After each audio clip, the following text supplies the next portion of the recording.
सच्चे दोस्त। एक वक्त की बात है, एक तोता, एक चूहा और एक खरगोश गहरे दोस्त थे। वो तीनों मिलजुल कर रहते थे। खरगोश सबके लिए खाना पकाता, घर को साफ और संभालता। चूहा बाजार से अनाज और सब्जियां लाता और तोता जंगल से लकड़ियां लाकर बाजार में बेचता। तीनों मेहनत करते और खुशी खुशी रहते। लेकिन इनकी ये दोस्ती एक मक्कार लुमड़ी को पसंद नहीं थी। लुमड़ी ने एक दिन तोते से कहा, तुम ही हो जो सबसे ज्यादा मेहनत करते हो, बाकी दोनों तो आराम करते हैं। तोते ने कहा, नहीं नहीं, वो दोनों भी मेहनत करते हैं।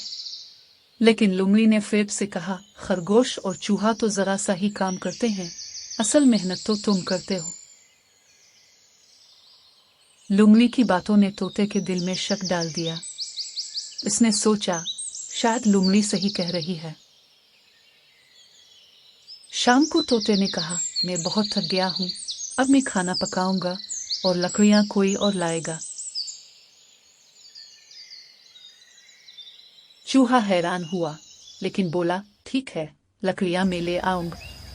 अगले दिन चूहा जंगल चला गया। शाम तक चूहा वापस ना आया। खरगोश ने कहा, चुल्लू से तलाश करते हैं। तोता खुद गया और बहुत उदास लौटा।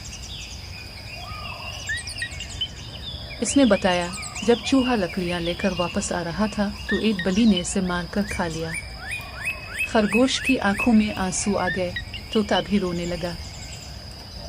अगली सुबह तोते ने खरगोश से मुआफी मांगी और कहा, यह सब मेरी गलती थी, मैंने लुमड़ी की बातों पर यकीन किया। अब से हम दोनों हमेशा मिलजुल कर रहेंगे और मैं कभी भी लुमड़ी से बात ना करूंगा।